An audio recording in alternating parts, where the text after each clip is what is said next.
Happy New Year and welcome to my channel, Mountain Mama.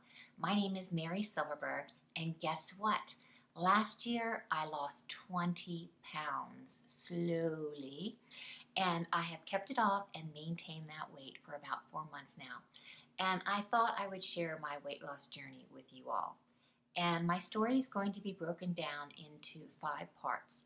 The first part is going to be my weight/health history ever since I was a child. Part 2 is going to be my motivation for losing and keeping the weight off. Part 3 is going to be my diet, what I ate, what I didn't eat. Part 4 is going to be my exercise routine. And part 5 is going to be the psychology of my weight loss, which really means what I learned through self-analysis. Okay, so first of all, I need to say that I am not a medical professional by any means. I am not offering medical advice. I am simply sharing my journey of weight loss in hopes that you can glean something from it. Okay, my weight loss/health history. From a child, I was very healthy, very active, very slim. I grew up in a large family. We had regular meals. Some people might say it was healthy, others wouldn't. It's hard to say. We did have junk food. We did have snacks. We did have white Wonder Bread. But soda wasn't a regular thing. That was a special treat, and we were very active.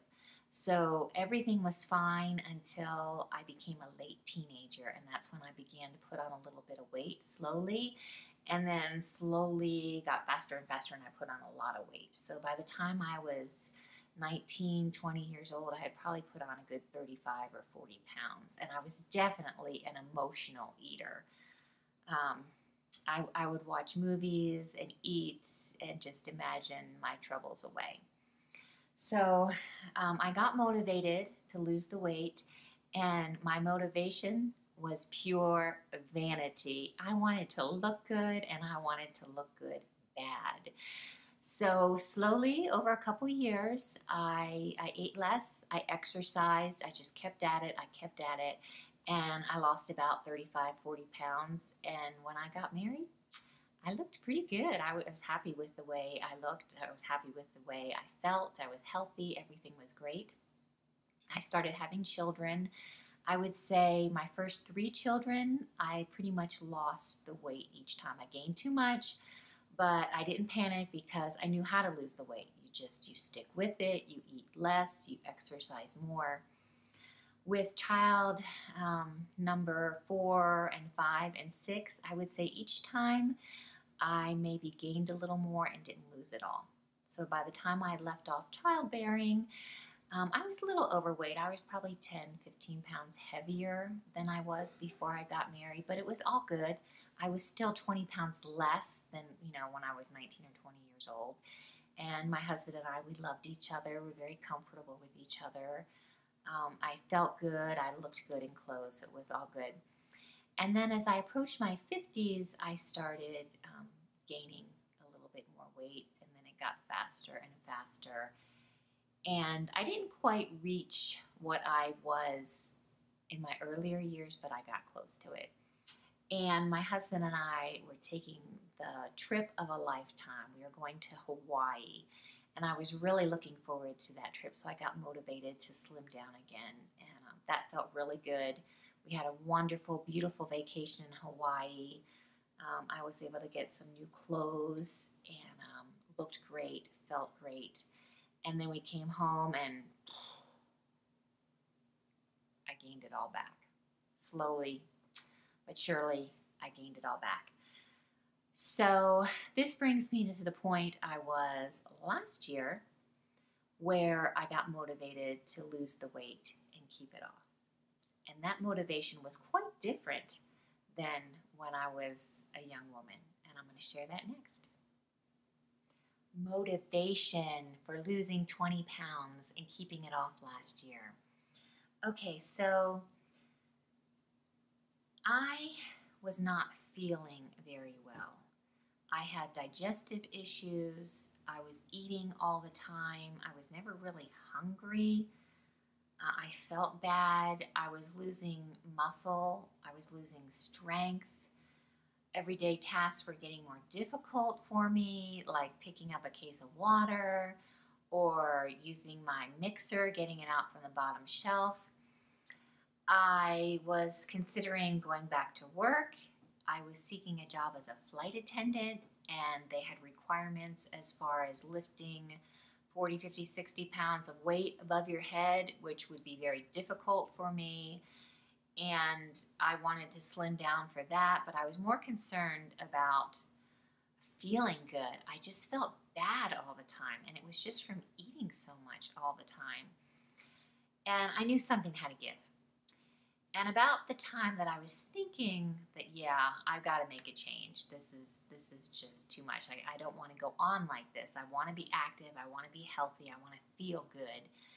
I hurt my back, and I can't remember if I just hurt it or if I had a car accident or what it was, but I went to my chiropractor, and if you're in the Pikes Peak area, I will put a link to him in the description box below, and there's 2 doctors there. They're both excellent.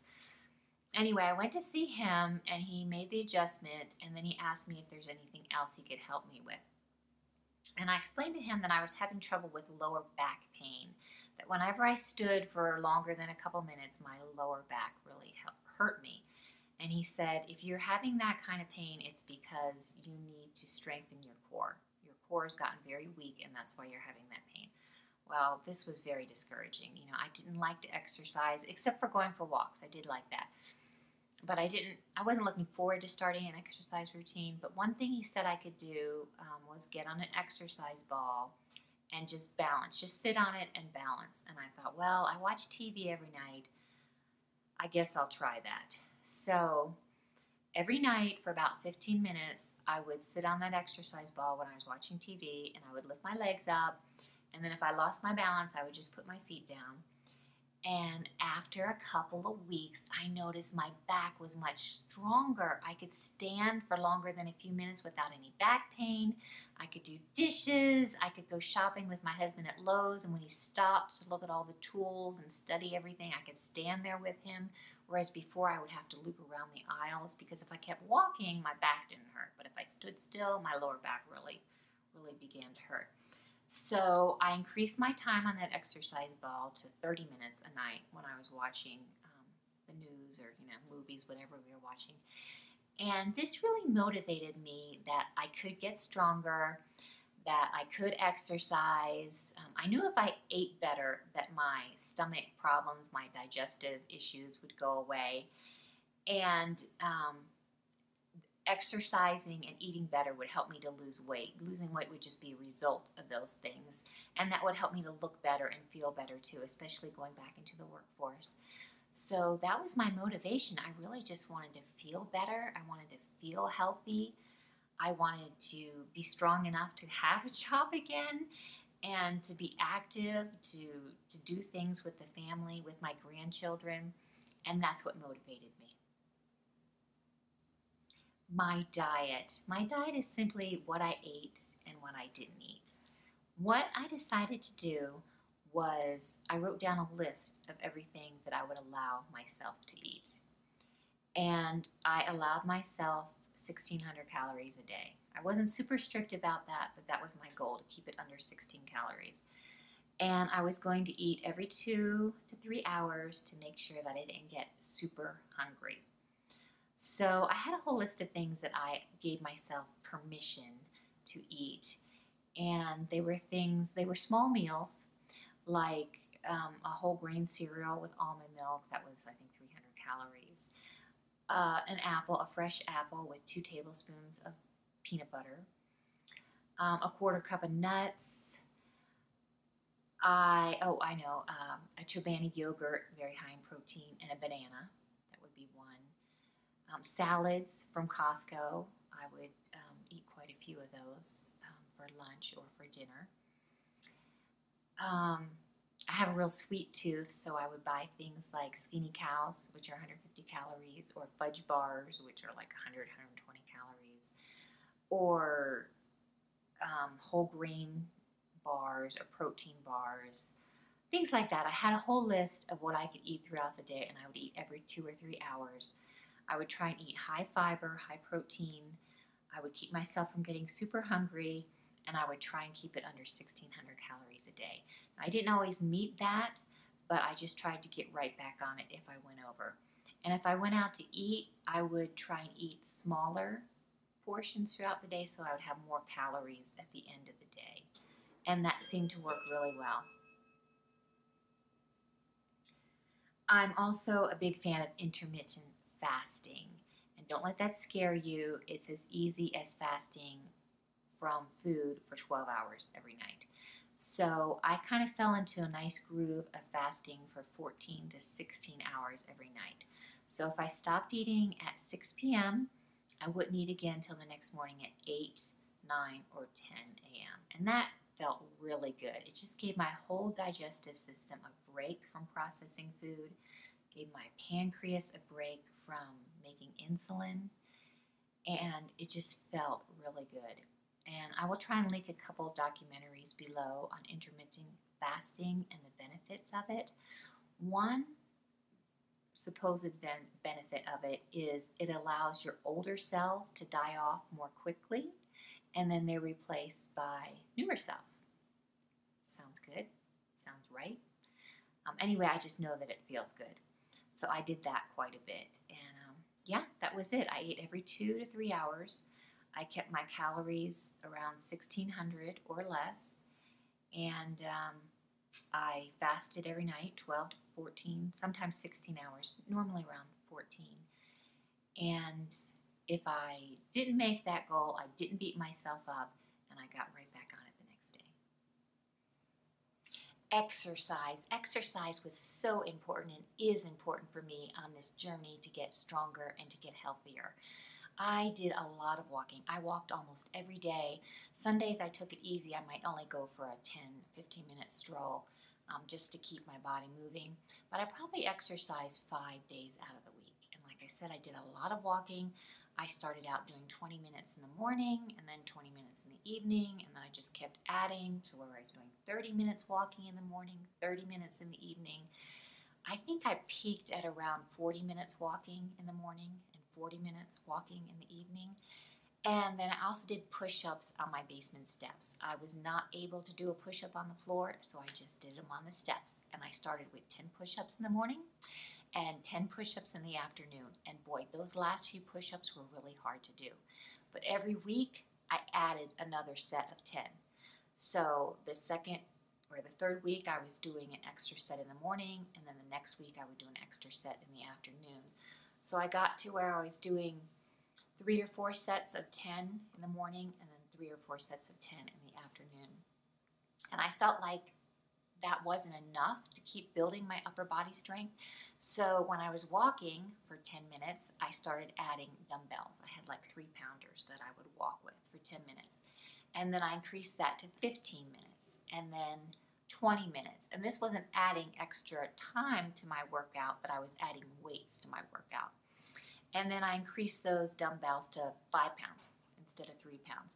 And that felt really good. It felt like I was getting stronger.